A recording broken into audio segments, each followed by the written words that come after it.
Help fight demonetization by visiting thearmchairhistorian.com. Hi, I'm Griffin Johnson, the Armchair Historian. Today, watch me freeze in real time on the Eastern Front. Oh, and we're covering the Battle of Moscow, too.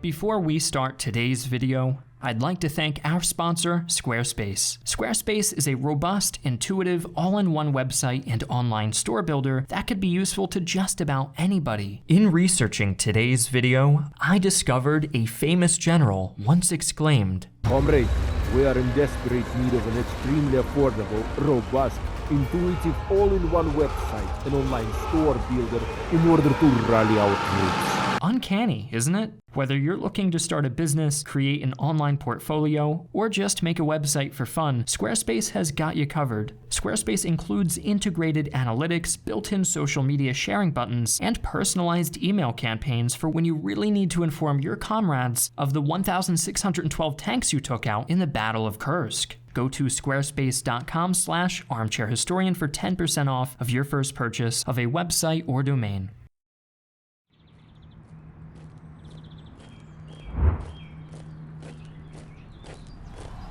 On November 7th, 1941, a great military parade was held in Moscow. Overseen by Stalin himself, hundreds of Soviet soldiers marched through Red Square, celebrating the 24th anniversary of the Bolshevik Revolution. This year, it held a special significance. It was a show of defiance, Stalin's desperate attempt to bolster the sinking morale of his people. That defiance was cast in the face of nearly 2 million German soldiers a mere 40 kilometers away who were preparing for an all-out offensive to take Moscow and cripple the Soviet Union.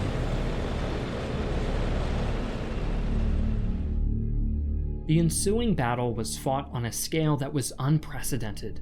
This was total war, a war of annihilation. You often hear that the Soviets only won due to their numerical advantage. However, in this battle, over 1 million Soviet defenders faced off against nearly 2 million battle-hardened German soldiers. Trapped in the middle of this conflict were tens of thousands of Soviet civilians. Some fought bravely as partisans, but most were simply engaged in a desperate struggle to survive, while the relentless forces of two military juggernauts clashed around them.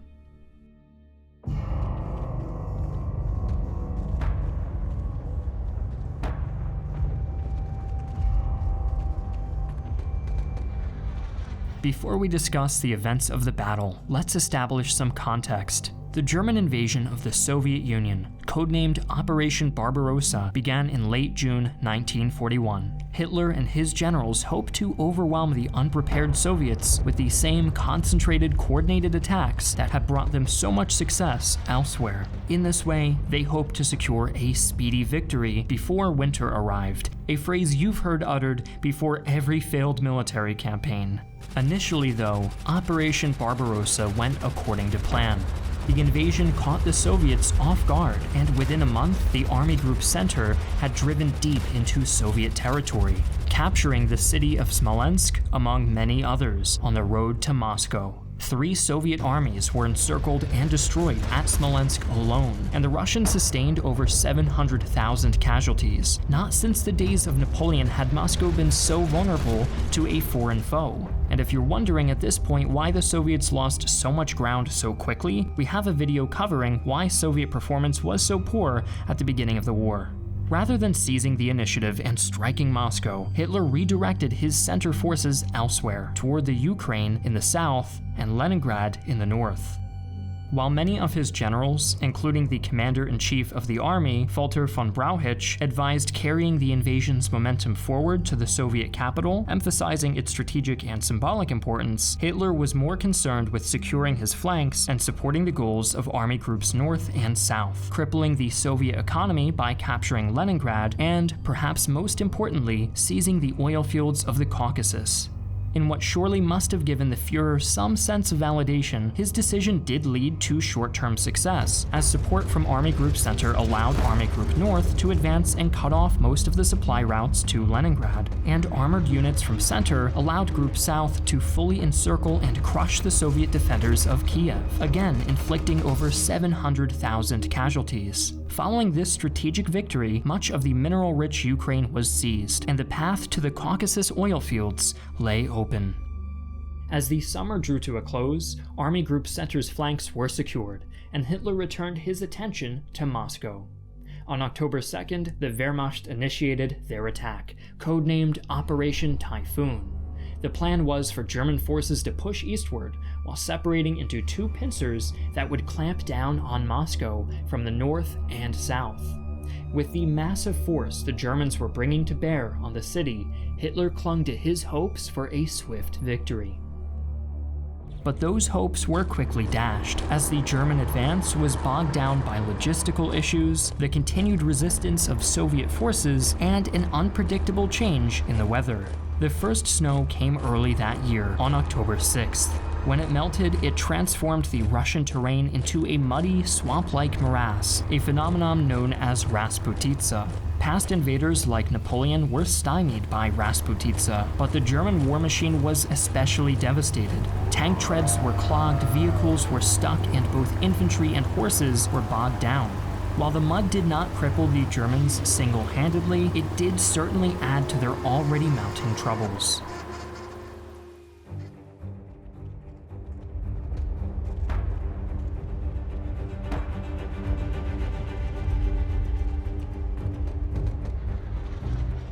In spite of the difficult conditions, the Germans pressed on, battling the Soviets at the cities of Bryansk and Vyazma.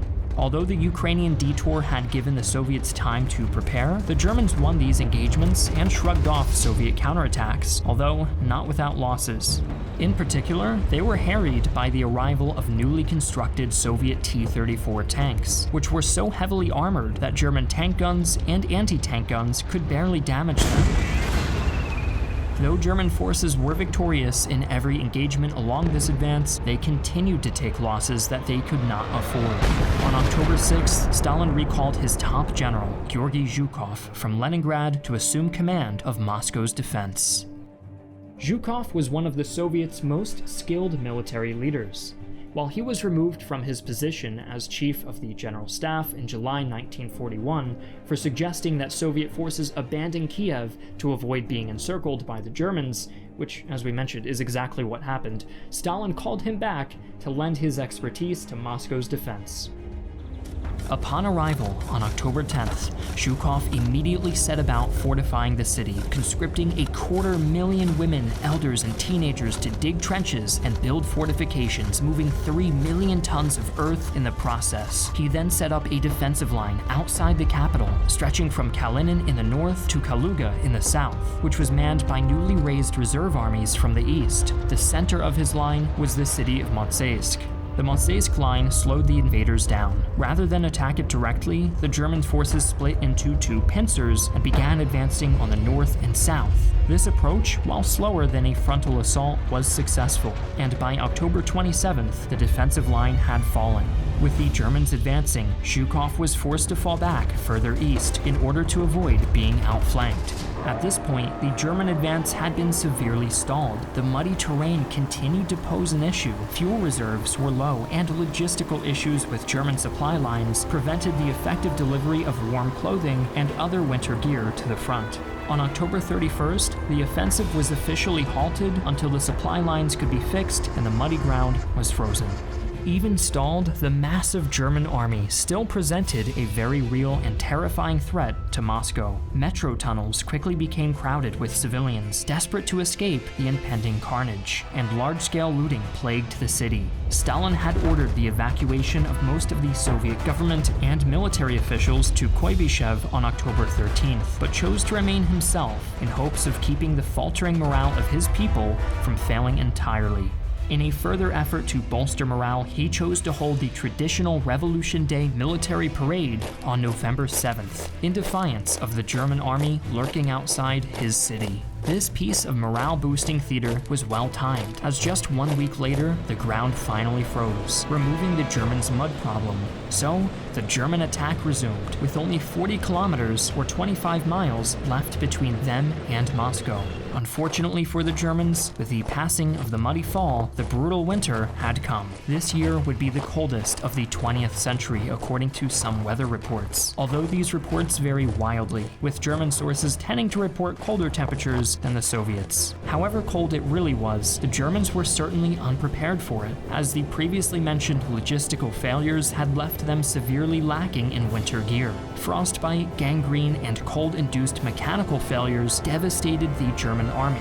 Despite these horrendous conditions, the army continued its attack, with the northern pincer making it within 35 kilometers or 20 miles of Moscow before being repelled by a Soviet counterattack. The southern attack force fared worse, failing to take or circumvent the well-defended city of Tula and halting their advance there. With the German attack stalled and the winter taking a brutal toll, the offensive was called off, and German troops pulled back on December 5th.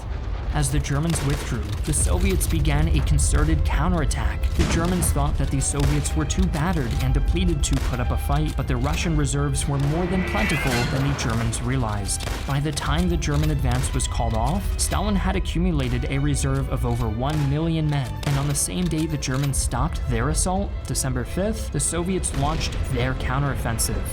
Although they only barely outnumbered the Germans, the Soviets were now far more organized and prepared than they had been at the start of the invasion, and fought back with an effectiveness that surprised the Germans. Already suffering from supply shortages and the effects of the weather, the Germans quickly lost ground. Hitler wanted his forces to form a defensive line across the entire front. However, his generals in the field determined that such a defense was impossible, and German forces continued to withdraw. 3 separate times during this retreat, pockets of German forces were nearly encircled and wiped out. Air support provided by the Luftwaffe was instrumental in preventing a total collapse of Army Group Center during this retreat. By early January, the Soviets had managed to push the Germans back 100 kilometers or 60 miles before stopping due to overextension and supply shortages. Even still, the German invasion of the USSR would continue, but the battle for Moscow was over.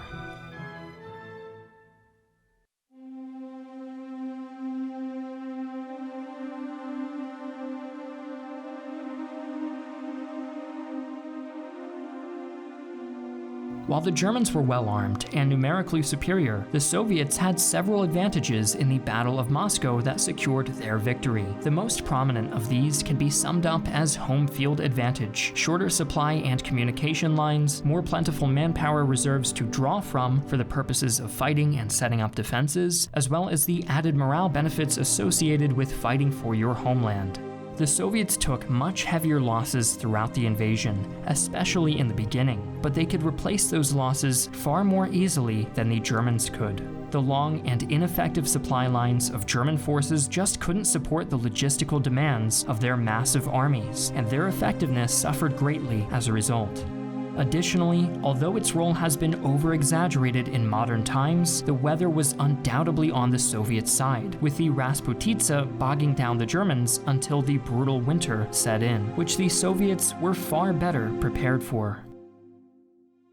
It's certainly an exaggeration to claim that winning the Battle of Moscow would have meant a German victory on the Eastern Front. It may have increased their chances, but even if they had seized the capital, they would have still needed to solve their logistical problems that had been plaguing them since the start of the campaign. The only way that Operation Barbarossa could have ever truly succeeded was if the USSR and its inhabitants had chosen to submit. But any student of history will know that submission was never a word in Stalin's vocabulary.